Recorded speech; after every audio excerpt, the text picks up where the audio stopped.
is Adriana, and if you're new here, welcome. And if you already follow me or have seen my previous videos, welcome back. Today we'll be talking about an important topic, PCOS, and what is PCOS. This is a common question I get, or maybe a question that you're wondering about if you've just been recently diagnosed or you're just looking to do further research on your diagnosis.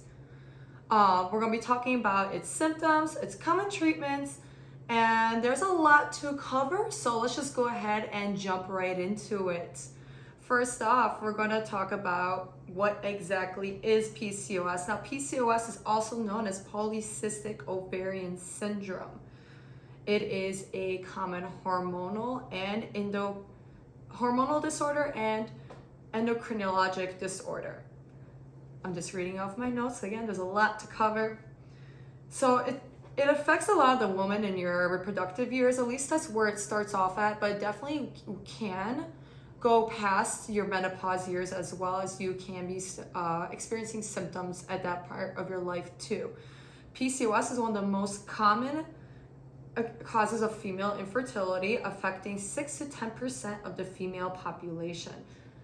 That's a lot of us. I mean, 6 to 10 doesn't sound like a lot, but it is a lot.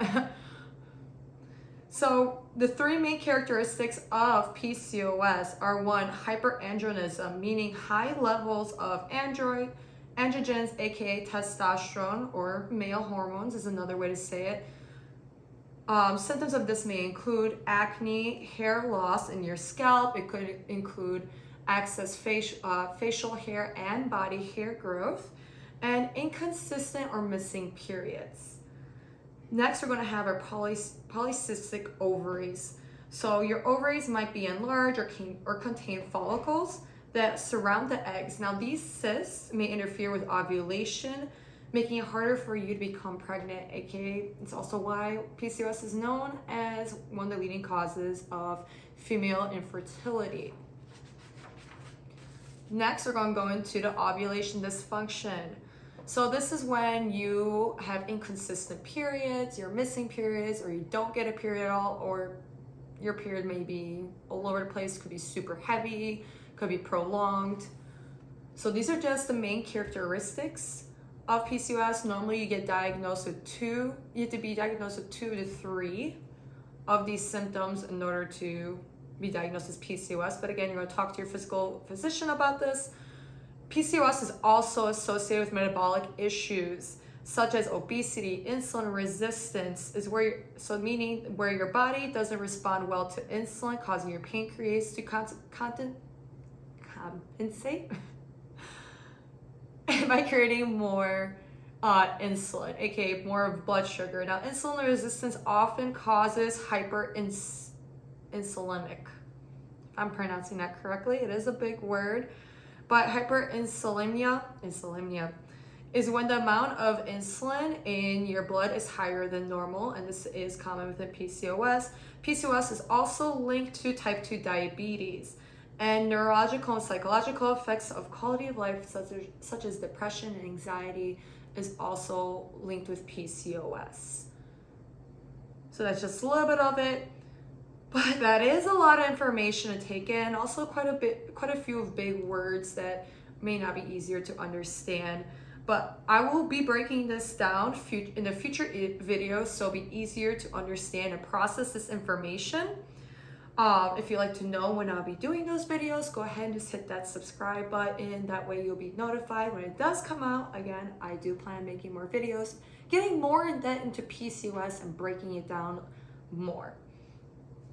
And also just liking the video, just liking is a free way of supporting my channel. That way I can reach more women just like yourself who are looking for more information about PCOS. Okay, so enough about that and its symptoms.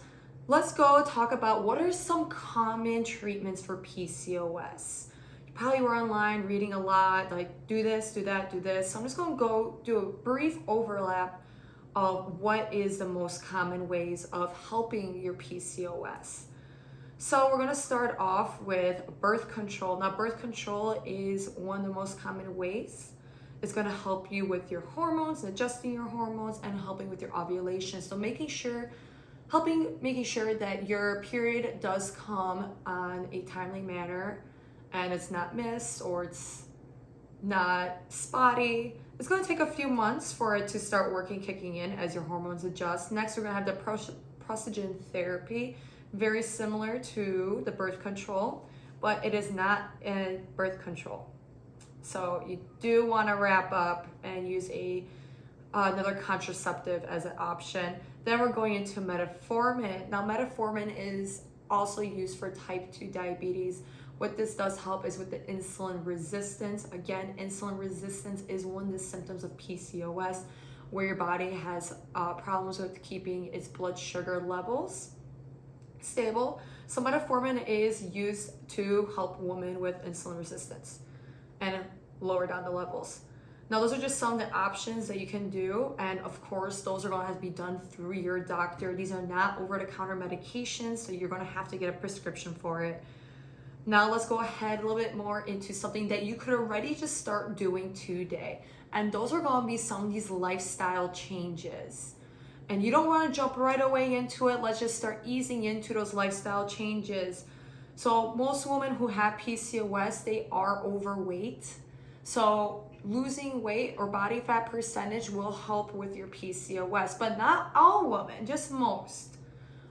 So those women who are not overweight, it's just going to be about learning to maintain your weight, whether it's going to be gaining weight or keeping yourself steady and stable. So that's going to go into your diets and exercises. So we're going to get into that right next. When it comes to your diet, there's so many options out there. We're hearing dairy and gluten-free. We're hearing keto. We're hearing Mediterranean diet. Then of course you're going to start thinking about your religious views and what are your lifestyle. Are you vegetarian? Are you vegan? These all come into play, and there is no one set diet that's going to help with your PCOS. The diet that's going to work best for you is the one that you're going to adhere to, and also it's going to be the one that's going to be more sustainable and going to be long lasting versus just one of those quick fad diets. This is something you would talk to your registered dietitian about, or unless you already know, like say you're vegan, start looking into certain foods that you know will hurt you or you just don't feel good eating. Just start removing that. Also, limiting your processed and refined foods such as super sugary cereals, refined breads, anything that's kind of like the Wonder Bread of carbohydrates. You want to make sure you eat something that is whole. You want to eat your complex carbs. Make sure you're eating all those dense foods with the dense nutrients that your body needs. This is also going to help with your blood sugar levels as well, and making sure your body gets all the energy it needs just to run through the day. Then we're going to go into one other things that you could start doing today is just exercise. I'm not talking about crazy HIIT training like 5 days a week at the gym, 7 days a week at gym. Let's start running marathons.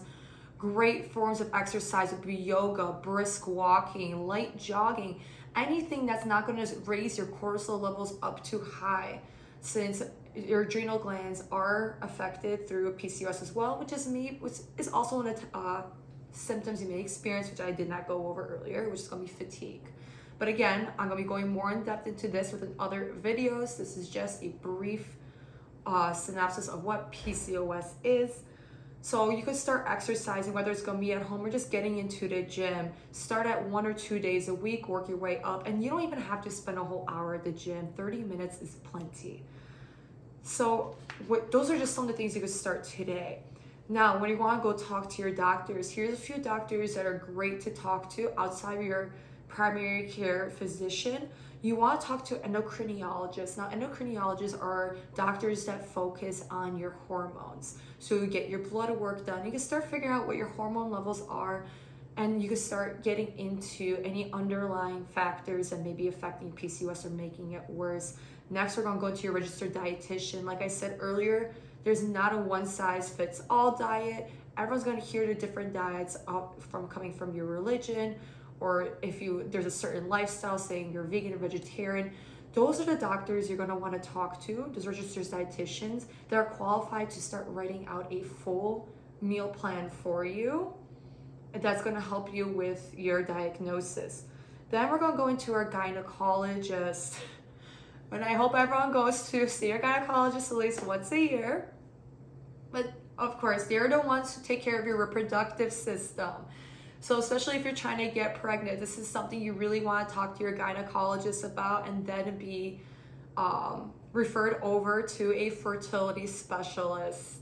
Now your gynecologist is going to make sure your ovaries are working perfectly fine, whether it's going to be through ultrasounds, blood work, any of that. That is the doctor you're going to talk to, and really express your concerns if you're feeling any types of pain. Now that was just really, really quick. Again, I'll be getting into more depth into these videos. This is a great introduction. If you enjoyed this video and you want to see more, go ahead and hit that like and subscribe button. I post videos weekly, and I'll see you at the next one.